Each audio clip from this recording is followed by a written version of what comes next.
do I. Tonight, we are quenching our thirst at the bar with a show all about quaffing. Chin chin, it's Joe Brand. Mine's a large one, Phill Jupitus. 3 sheets to the wind, it's Prue Leith.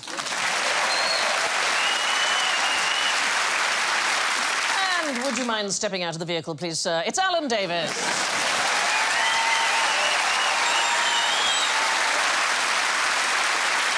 Right, the buzzers are on the house, so what can I get you? Prue goes. Pina coladas.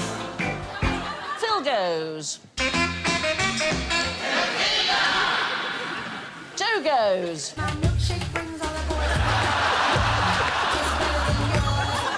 And Alan goes. I am the cider drink.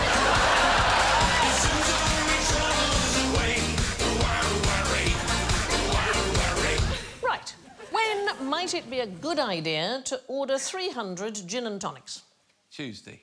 It's a bit late in the week, frankly, to be doing it. Let's think it through. What is in gin and tonic? Quinine. Quinine is in. And why might you want quinine? Isn't it good for stopping mosquitoes biting you? No, it doesn't stop mosquitoes biting you, but it used to be a treatment for... Malaria? For malaria, yeah. So the problem is that today's tonic contains very little. So in order for it to be effective, you would really have to drink 300 gin and tonics every single day. I accept that prescription. I mean, don't try it, because too much quinine is unbelievably bad for you. You can get abnormal heart rhythms, you can get double vision. I think that's the gin, actually, if I'm honest with you. Like I haven't got an abnormal heart rhythm already. Seriously, it's like a jazz band. But it's true that some of those malaria pills make you blind or make you see wrong. I mean, some of the new stuff is also, I think, not very good. I've known people to have what can only be described as a psychotic reaction, usually while sharing a tent with me, which is not fun. I went to Bolivia and had to take them, and you have mad dreams. Yeah, crazy dreams. No. Oh, wow, it was great. I bought a load. The only person I can think who might have accepted the actual challenge of 300 gin and tonics a day is Clarissa Dixon Wright. You may remember one half of the TV chef duo, Two Fat Ladies. She once got so ill, the doctors thought she had malaria. She had something called sticky blood. It's a condition that is usually suffered by people who have taken too many quinine tablets over a long period. It turned out she had quinine poisoning from too many gin and tonics. She was drinking 6 pints of tonic a day over 12 years. I don't even know what quinine is, do you? It comes from the bark of the cinchona tree. Oh. That's quite interesting. Thank you, darling. I'm working my arse off here, so thank you for that. So the Quechua people, who were the indigenous people of South America, they knew about it long before the Europeans. Because they lived there. Because they lived there, exactly. The Europeans are at a massive disadvantage with the fauna of South America. Yeah. And the flora. But the really sad thing is that it was the Europeans who brought malaria to them. So the malaria did not exist. Oh, and now we have to go there to catch it. Very, very odd, isn't it? So what, do you get it out the bark and what? Yeah, so you have to distill it. You have to distill it from the bark? From the bark. Boil it up and then drips it out, or how do you do that even? Well, it's a very long chemical process, and it was first done in 1820 by 2 French scientists. But it changed the face of the world. Why might that be? You could just go to more horrible places. Well, you could go to places that you wanted to colonise. Yeah. Europe. Paint the whole map pink. It's exactly right, Prue. You could suddenly go to India and parts of Africa. Give them gonorrhea instead. Yeah. Give us your land, we'll give you an itch in an uncomfortable place. There you go. Is that a quinine tree? That is the cinchona tree. That looks like a beech tree to me. Looks like a good climber, do you not think? You could easily climb up that Not tree. for a fat person. But in Britain, it saved the reputation of gin because when quinine was discovered as a thing that would possibly cure malaria, gin, which had been the drink of the poorer classes, suddenly became a drink that everybody was happy to drink. Gin and tonic became quite the thing. Certainly the drink of the colonies. Yeah, sitting in the club and having a gin and tonic. Quinine also responsible for the invention of modern dyes. So there was a gentleman called Sir William Henry Perkin, and he wanted to make a synthetic version of the drug. He failed, actually. So there he is. He was only 18 when he did this. There he is, Before and 18. after. It is actually before and after picture. 300 gin and tonics. Yeah.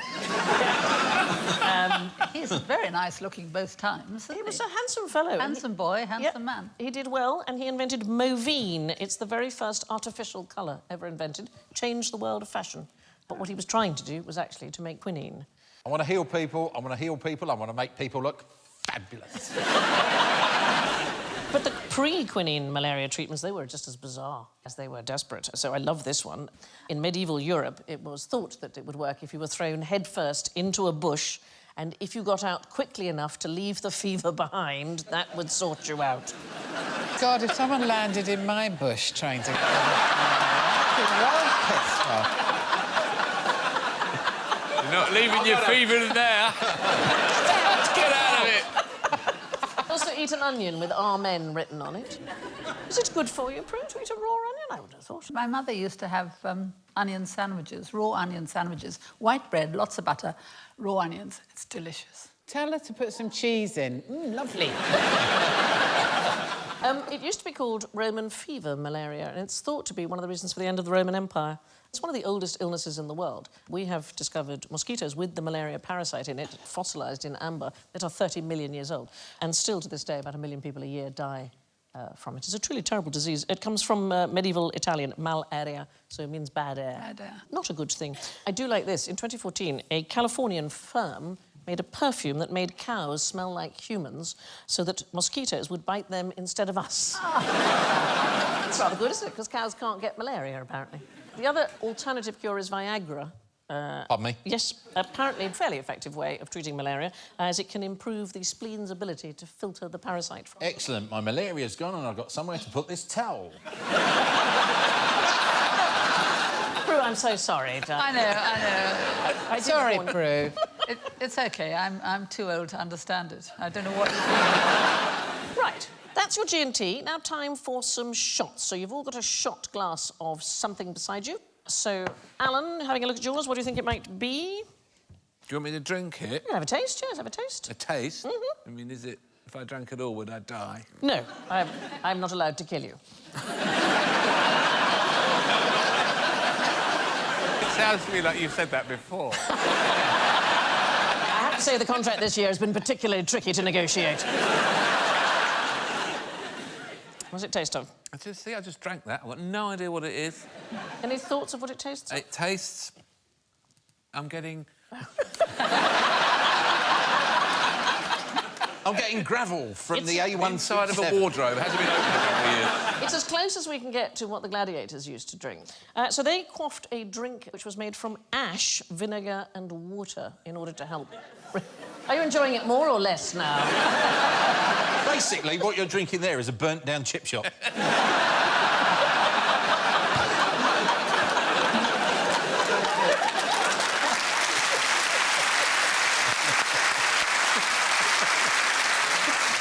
Yeah, So- I'm getting Savoy's. What we know is the gladiators were mostly vegetarian. They had a diet of lots of lentils and lots of beans. We know this from QI's great friend Pliny the Elder. I have to say, things he wrote, we have to take them with a little bit of a pinch of salt, because he also said, drinking bull's blood cures snake bites and turnips provoke lust. I can't argue with that.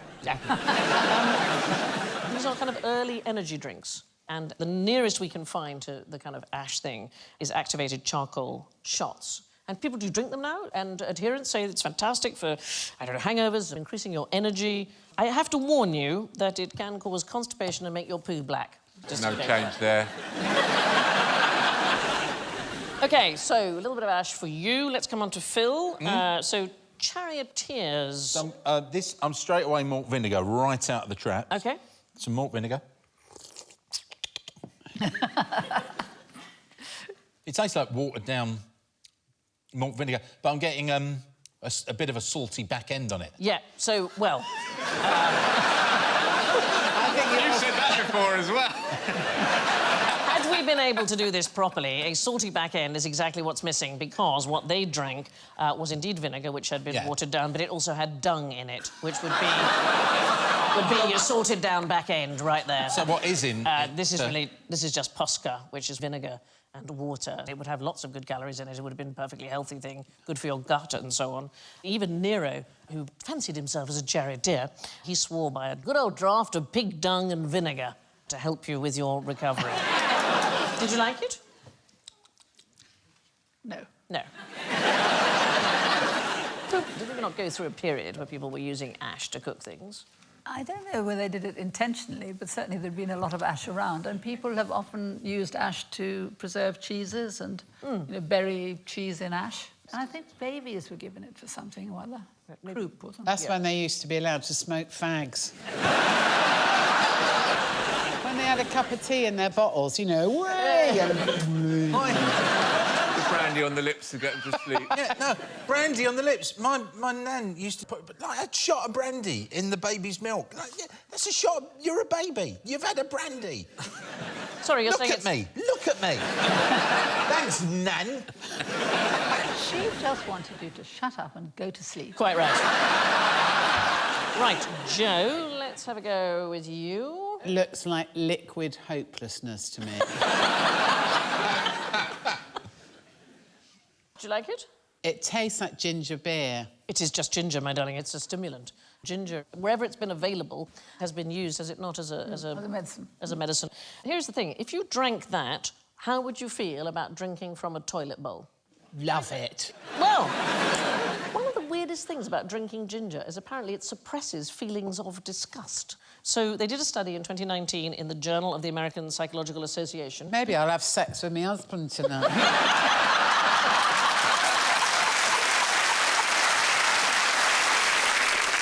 You see your wife having a ginger ale before bed. Oh, I see. I understand. I'll just get me back.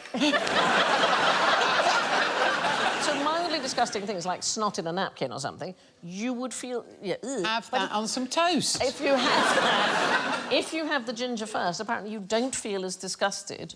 Somehow the ginger suppresses the disgust. I quite like the concept of snot on a napkin, though. That sounds like an upmarket restaurant. It's like a cocktail. And have a snot on the napkin. All right, Prue, let's have a go. You better have a ginger ale first. What can you smell? I gave it a sniff to see that professional. Oh, yes. I have no idea what this is, but I have drunk it before.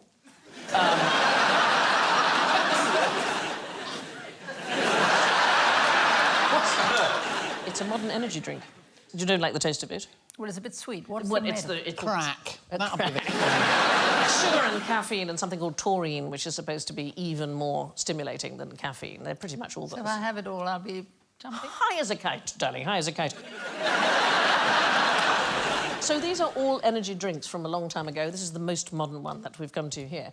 The money made by it is more than the fragrance and cannabis market combined. It is worth an absolute fortune. And since it's absolutely stuffed full of sugar, Yeah. all it's doing is making you fat. Your No. point being. Right. What might you want to have done with your own ashes? If you don't want to turn it into a drink, what could you do with your own ashes? Any thoughts? Might be Oh, useful. yeah, well... Yeah, you say, you leave it in your will. You say, when I'm dead, it please can be a cremate me. firework, it can be turned into a jewel, it Yeah. can be all manner of things. So my favourite thing is that you can turn the ashes of a loved one into a drinking cup. So I love this because you could, theoretically, drink an ash drink for energy out of the ashes of somebody you loved who is dead. I know, it's quite weird, isn't it? Apparently you can also make them into a tattoo. What? Yes. What? They make it into ink and turn it into a tattoo. It can be made into a pencil lead, cuddly toy. There's no end of things. that I you could can be do. a pencil lead. Well... I'm 56. Oh, the irony. I think you could be a whole set of pencils, my darling. Right, drinks away, please. Time to go from quaffing to scoffing, but we are staying with the letter Q. Can you name a cereal crop that begins with a Q? Yes. Quaker Oats. Quaker Oats is as close as we were able to find ourselves. You are exactly right. You get extra points. not quinoa, because I think quinoa isn't a grass. It is not a grain, it's a seed. The seed. mammal. It's a seed. Yeah, that's the mammal. No, it's a seed, so strictly speaking, it cannot be classified as a cereal. And in fact, you know, it's good news for the Ashkenazi Jews, for example. They're not allowed to eat grains over Passover, whereas they can eat quinoa. Bad luck to them. It tastes shit. I always think it's one of those foods that you need to add actual food to it to make it taste like of anything. a cake. Yeah. Have you had quinoa? Of course he has. Do you like it? No. It's annoying on your plate. It's annoying in your mouth. It's irritating stuff. Have you cooked with it, Prue? Yeah, of course I've cooked with it. You like it? Yeah, I like it, but I agree with you, it needs help. Here's the thing about quinoa. It's a superfood. It contains a lot more protein than most plants, plenty of iron, high in vitamin E. It also has all 10 amino acids needed to support human life. I mean, I say this in fairness. Haribo contains 9 of the so-called I really building want blocks. to believe that. That is true. Haribo has 9 of the building blocks of life. Haribo a day keeps the doctor away. But if you had a quinoa-only diet, you'd have anemia. I think you'd probably have scurvy. You wouldn't be able to clot blood. It's not a good idea. But it does contain another Q, quercetin, and that is very good. Antiviral, anti-cancer, anti-inflammatory, antidepressant. I mean, it has lots of good stuff in it. Here's What does quinoa? Quinoa, yeah, it has lots of good stuff in it. Yeah, It's that- that it's got antidepressants in it, and you look at it and feel like killing yourself. It's all Carol Vorderman's fault. Is it? Yeah, well, she wrote the first cookery book that's had quinoa in it. I remember it well. I wept that day. Whatever happened to semolina?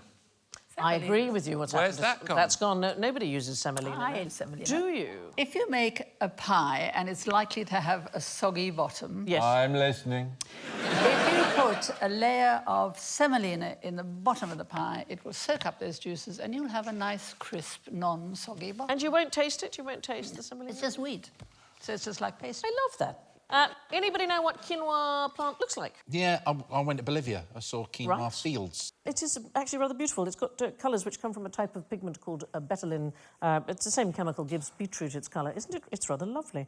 Also contains saponins, which are soap-like chemicals. And in fact, Andean cultures use those soapy husks as shampoo.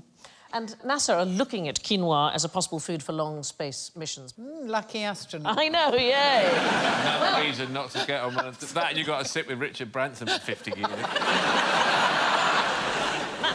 Seeing as we have Prue on the panel, I thought I should test your baking skills, the rest of you. So we're going to make some Danish lemon quaffles. And Prue, I'm going to ask you to judge, please. So everybody bring out your tray with your ingredients. So, Prue, that is the instructions. Have you made Danish lemon quaffles before, Prue? I don't think they exist. Don't be ridiculous. Right. OK, here we go. So, Before we can start our quaffle making, Sandy, I Yes. don't wish to... I appear to be given a chair from Sandy's house. right, you've got 1 egg, 1/2 cup of buttermilk, 5 teaspoons of baking soda, 1/2 teaspoon of vanilla, 1 cup of lemon juice, 1 cup and a quarter of sugar, 7/8 of a cup of all-purpose flour, and 8 tablespoons of melted butter. Prue, what are the instructions, please? All right, in a small bowl, beat the egg until foamy. The egg's foamy or until you're foamy. No, you've got to beat it up. Until it's foamy. Come on, foam up, you bastard! That looks foamy. What do you reckon? Is that foamy? OK, now. Yeah? All right. Put it in a pan and get the beans warmed up. No. Add the buttermilk and vanilla Which one's the buttermilk? That's Is that the it? white one. Ooh, it's gloopy. and blend it well. Yeah, so, and the vanilla, Is that the darling? vanilla? Yeah, that's yes. I was vanilla. hoping Yeah. that was a shot of Glenfiddich. Sandy. Other images are available. Sandy! Yeah. Can I lick the bowl, Sandy? Not a minute. We've got a bit more Thank work you, to Sandy. do.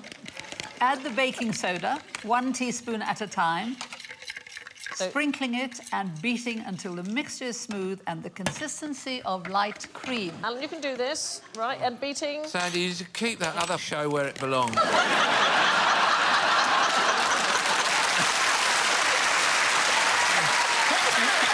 There's your teaspoon. Let me help you. Thank you. There we go, sprinkling it in. How much baking soda? The whole lot? All of it. Let's get... OK. That's Thankfully, cheeky. there's some skills I had as a young man that are becoming useful. OK.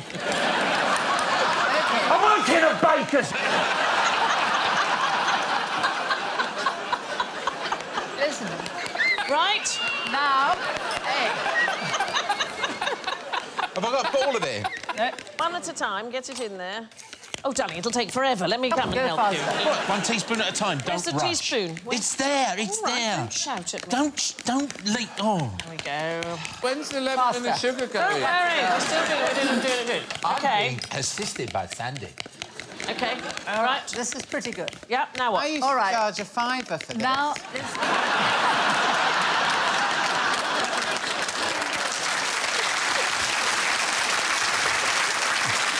You had to have the right money. Oh, there was a queue round the block. Yeah, OK, so I've done that. Yep. pour the mixture into the beaker. Oh, a beaker, is it? OK, Yeah. all that in there. It's going to be I delicious. It's going to be... don't want to go in the beaker! Go in the beaker! Go in the beaker! No, we want to be back in our individual bowls! OK. Do you ever cook with your children? Everybody! They like the process, but they won't eat anything. OK, add the lemon juice all at once and blend into the mixture. Blend, how do you... Oh, no, I spilt some in the egg cup. Oh,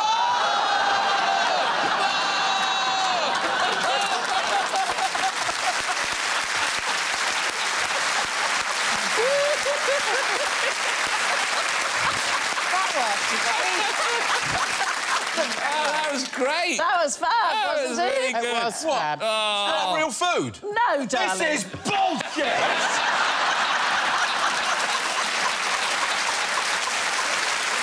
Phil, you've still got a cup of sugar. Anybody know why that happened? Something to do with the acid. I think it happened because Prue doesn't know how to cook.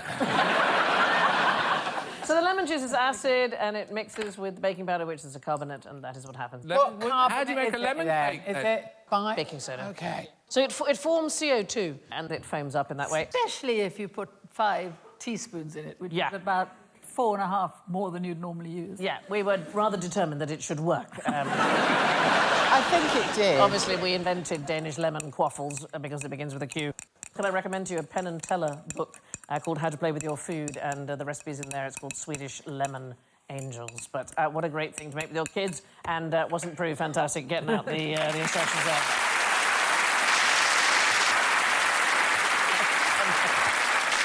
Baking on television. It'll never catch on.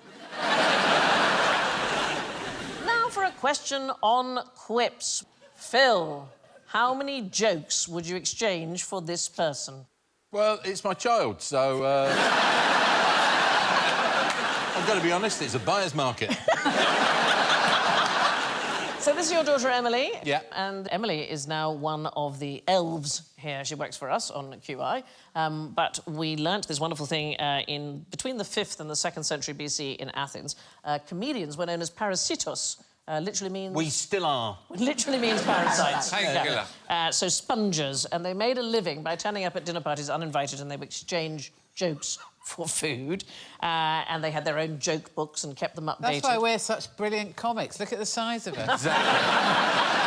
One or two dinners. Yeah. So there was a parasitos called Soturio, and he kept a whole chestful of joke books at home, and he offered up 600 of his quips, his jokes, as a dowry for his daughter. So we thought, well, let's extend this and let's have your daughter as a hostage and see how many jokes you would exchange. So OK. if you can make the audience laugh, I will release her.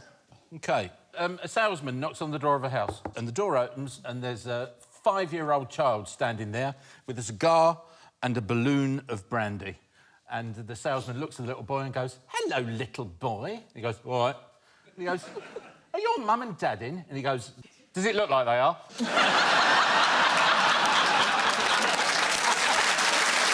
OK, release the child.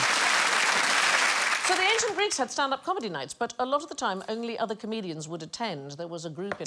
What's the one on the right doing to the one on the right?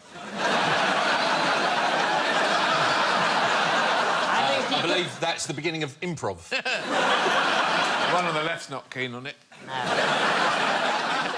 Second left's going, look at him, look at him! Look at him or I will torch you! Anyway, there used to be a thing called the Group of 60, and they were Athenian wits who got together and exchanged jokes. And so one of the ways you would tell a joke in Athens, you would say, the 60 said, and so on. But the very first joke book that Europe ever had was published by... Anybody have a guess? We are talking in the mid-1400s. Ladybird. Well, the Vatican published it. It was utterly obscene. They had a sort of joke club called the Bugiali. It was literally a fib factory. There was a papal secretary called Poggio Bracciolini, and he kept a record of all these jokes. And he published it, 273 puns and jokes, mostly the usual stuff, farts, erections, obesity... Rubbish at reading, isn't he? Look at him. Yeah.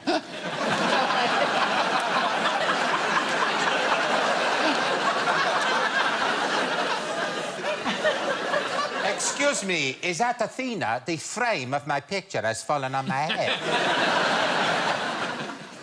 He's famous for having beautiful handwriting. He is the creator of the very first Roman font, and we think he's the man behind Times New Roman that we use today. Today, I will come up with dingbats. Right. Now, what was the most exciting diet in history? I reckon in the Siege of Paris. Oh! They ate the zoo animals. They did, darling. 1870, there were recipes for elephant. Elephant. There were recipes for his trunk and his, whatever you call it. Yeah. Cock. I believe some roosters were eaten as well. So that is an interesting one, but it's possibly not the most... Exciting. Exciting diet. At the end of the 19th and indeed the beginning of the 20th century, there were professional fasters. They were called hunger artists. And these were people who would, in public, see who could fast for the longest. I'd love to do that, wouldn't you? Yeah, if we all stopped eating now, if we didn't have any food, the five of us, would me and Joe last longer because we're fat? How dare you?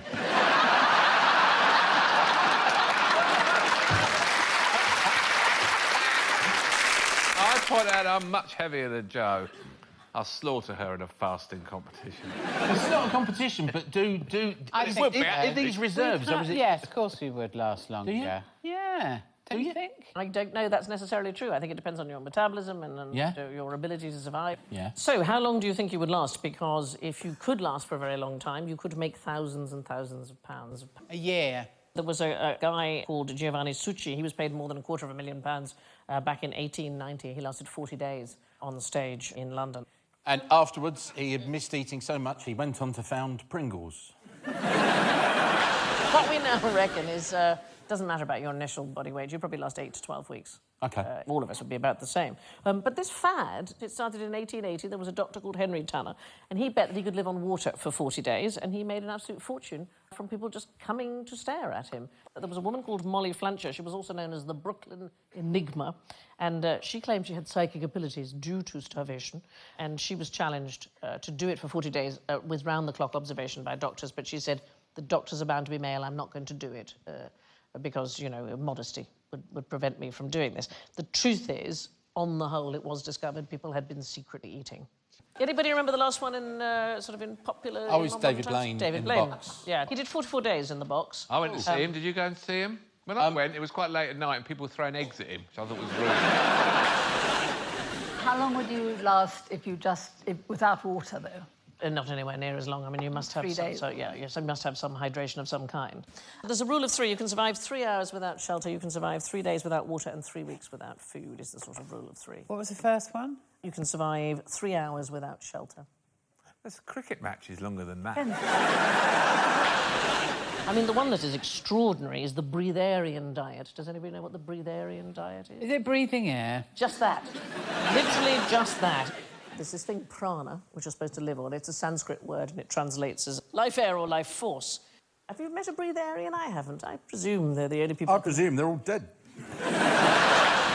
They claim to live purely off light and air. I would guess they're the only people who can bore vegans at dinner parties.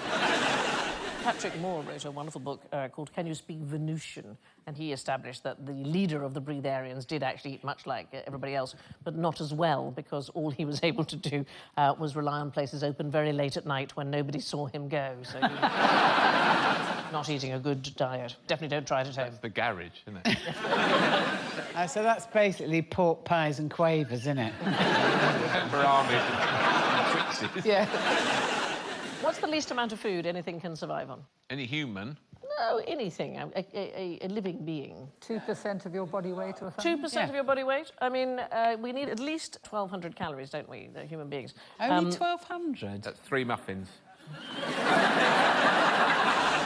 A team from the University of Southern California has recently discovered microbes that genuinely seem to survive on almost nothing. This is an astonishing story. So, the sediments of the Pacific Ocean, they have been found living there, and based on how much oxygen has depleted over the ages, researchers propose that they may have been alive for 75 million years. They've certainly been alive for an extraordinarily long period of time. They don't do anything apart from really, really slowly metabolizing really, really small amounts of food. What is extraordinary, so say they've been alive for 75 million years, that time, if they can understand time, will have passed really quickly for them, because an animal's ability to perceive time is linked to the speed of its metabolism. So imagine you've got a very fast metabolism. It sends signals to your brain much more quickly. So a fly has very, very fast metabolism. So signals go to the brain incredibly quickly. So a newspaper coming at it seems to move rather slowly, and that means that the fly can get away much more quickly. You never can swat them. You've got a couple of 75-million-year-old microbes at the bottom of the Pacific going, where have the dinosaurs gone? Yeah. it is that. They were here 10 minutes ago. Oh, so are they not going, well, he's evolved, she's evolved, they all evolved, he's gone on land now, Oh. that one. Here we are, still at the starting gate. What's going wrong with us? Do you remember that comet? Which one? What about that asteroid? That was a bang, Oh, wasn't it? it's big, wasn't it? Anyway, 75 million. Isn't that astonishing? Yeah, brilliant. Now, what would newlyweds do with these? That's got to be a love apple of some sort. It's certainly associated with love. We're in the letter Q, so it's a fruit beginning It's a with quince. Q. It is a quince. From ancient Greek times, right up to the present day, been associated with love and marriage. And in fact, in the 6th century BC, the Athenian lawmaker Solon decreed that during the wedding, every bride and bridegroom shall be shut into a chamber and eat a quince together. You don't like them, Prue? You've got a Darling, look face. raw quinces are disgusting. I've had quince jelly, which is Yeah, quince jelly is delicious. It's stuffed full of sugar and it's cooked for a very long time and it's lovely. But very unkind to make them eat. They must have been desperate to get on with matters. I mean, certainly in terms of British food, until the 19th century, all fruit was cooked. It was regarded as very bad for your system to eat anything that was raw. The ancient Greeks have a story that quince trees sprung up wherever Aphrodite, the goddess of love, had a wee. walked. Her father, Uranus, was castrated by his son, Cronus, and the genitals, Uranus' genitals, were thrown into the sea, and the foam created by the genitals, out of that rose Aphrodite. And in fact, if you look at the Wikipedia page on Aphrodite, her parents are listed as Uranus' severed genitals, which is... Anybody think of a famous poem with quince in it? Oh, they dined on mince and slices of quince, ate up with a runcible spoon by Snoop Dogg. Anybody know what a runcible spoon is? A spoon formerly owned by the Archbishop of Canterbury. No, it's not anything he made it up. It just fitted in the poem. But up until the 16th century, quince was considered to be an aphrodisiac. It really has had this tremendous reputation, and now really not popular at all, is it? In fact, quite difficult to get hold of, I think. If you have a tree, it produces so many of them you don't know what to do with it. But they are wonderful because they make everything set. If you want apple pie to have that sort of nice jelly bottom, and if you want to make any jam set, shove some quince in. That and medlar fruit, which was the other fruit that was very popular, particularly in medieval times. You know what the name for medlar is, the Victorian name?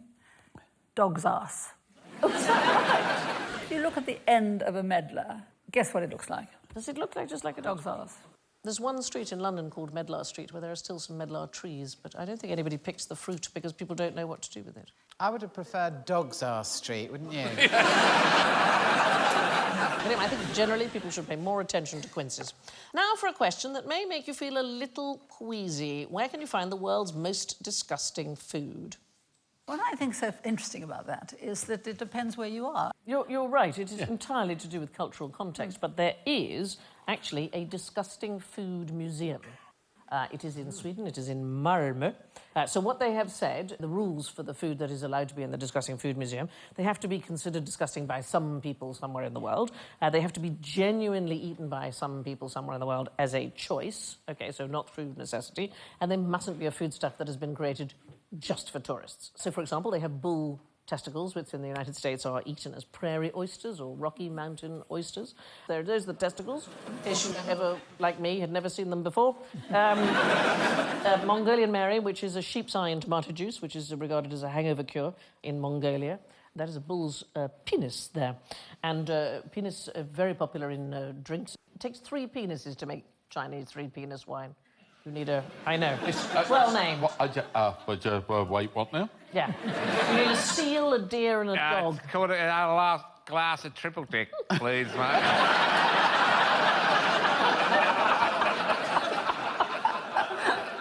But bull's penis crops up all over the world. In Bolivia, darling, there's a soup. They make bull's penis soup in Bolivia. You did not have that? Oh, maybe I did. Most commonly eaten by pet dogs as a chewy treat. The bull's... just say. They don't have any food in the Disgusting Food Museum that involves any animal cruelty, so they talk about pate, but they don't show you. All the penises have been donated. Yes. Here's the thing that I like about it. There's a huge number of people who visited the museum, and they report a drastic reduction in meat consumption after they've been to the museum, and vomiting has been a slight issue. Rather cleverly, though, all tickets to the museum are printed on a sick bag. Disgust is a universal evolutionary function. We need it in order to avoid disease and unsafe food and so on. But what we find disgusting is not. Interesting. I think we're all going to end up eating lots of insects. Yes. Because they're very nutritious. Before the night is out. They're delicious. I don't know why we don't eat more rabbit in this country. They're delicious. Yeah. No, right, wait, no, I've been on this show, I've had this before, it kills you. What rabbit? Too much rabbit. I remember when the big man with a... when he was on. But there was an episode when something and he went, "Oh, it'll kill you, Ma." Yes, if you only eat rabbit, it might kill you. Yeah. I was suggesting the odd meal. Right, now it's time for the round that's guaranteed to make Alan's stomach turn. General ignorance. Fingers on buzzers, please. What is the most expensive liquid on Earth? It's probably a wine. Oh, Yeah, anybody else? Elvis's bathwater. There's someone doing little vials of beef. No. Yeah. Really? Go online, have a look. And people are buying Little it. vials of bathwater. Yeah, because when he died, everybody went, "Oh, I know, save the bathwater." Yeah, exactly, yeah. I thought he died on the toilet. Yeah, that's much cheaper, that water.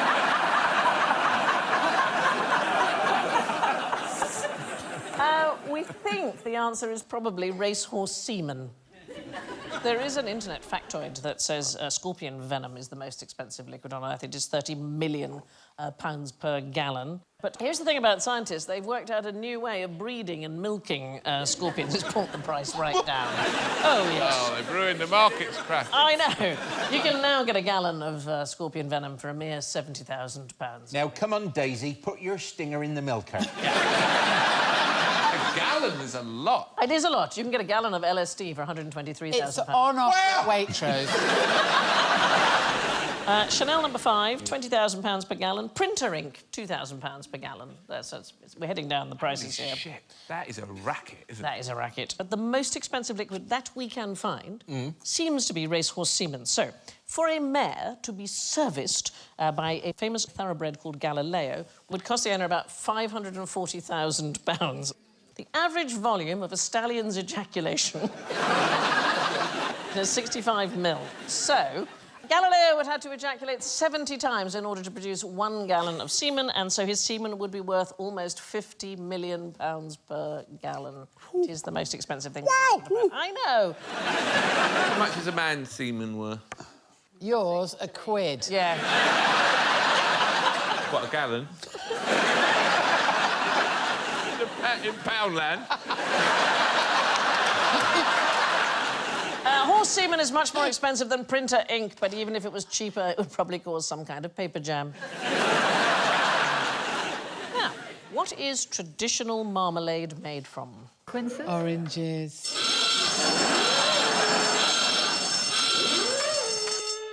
Prue had it right. What did you say? Quince. It is, absolutely. I said you should pay more That's attention what I to meant. quince. Have you ever made quince marmalade? I have. Yeah. It makes very good marmalade. Yeah, so etymologically speaking, marmalade should be made from quince. Anybody know where we get the word marmalade from? Well, the myth is it's Marie Malade, isn't it? Yeah. Mary, Queen of Scots. That Mary Queen of Scots supposedly ate it when she was sick, and it was the French, she is sick, and so they made the marmalade. It's absolute nonsense. It comes from an old word for quince. It's Portuguese marmelo, and it just means quince, that's all. I told you we should pay more attention to quinces. I said this earlier, nobody was listening. Well, I refuse. Joe, why might you not want to be a marmalade madam? I don't like fruit. What do you reckon, marmalade madam? You run a brothel and you Yes. get paid in jam for your hookers. Well, you don't run the brothel, you are a prostitute. It was a 17th, 18th century. You have to make them toast afterwards. Remember I said quince was an aphrodisiac? Oh, yeah? Yeah, so it was still believed that it was an aphrodisiac, and the young ladies of the night were known as marmalade madam. I used to live next to a madam of a brothel. She used to tell me which newsreaders used to come in. They're not telling you, oh, yeah. Did one of them, just before he finished, go, and finally... No. This just in. And now showers. Oh, my God, I'm joining in. Which brings us to the belly of the beast, the scores. Let's have a quick... Oh, this is very good. In first place, absolutely marmalising the competition with 6 points, it's Phill. Not a real quiz. This is not a real quiz. In second place with 2 points, it's Alan. And in penultimate place, making a fantastic debut with -1, Prue.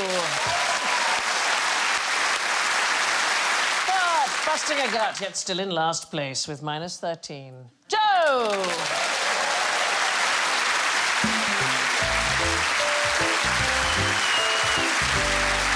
My thanks to Prue, Phill, Joe and Alan. And it's time, ladies and gentlemen, please, with this quaffing quotation from Terry Pratchett. There are better things in the world than alcohol, but alcohol sort of compensates for not getting them. Cheers.